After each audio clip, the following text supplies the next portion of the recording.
స్థానిక సంస్థల ఎన్నికల నిర్వహణకు సంబంధించి తెలంగాణ ప్రభుత్వం పక్కా వ్యూహంతో ముందుకెళ్తోంది.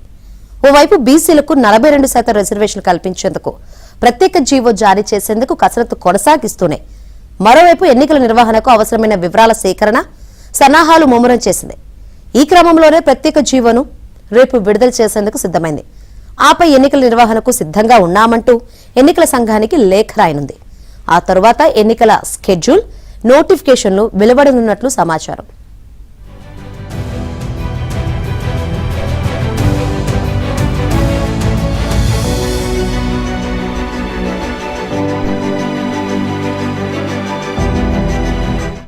ఈ క్రమంలోనే ప్రత్యేక జీవోను రేపు విడుదల చేసేందుకు సిద్ధమైంది.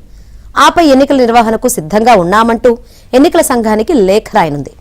ఆ తరువాత ఎన్నికల స్కెడ్యూల్, నోటిఫికేషన్లు వెలువడనున్నట్లు సమాచారం.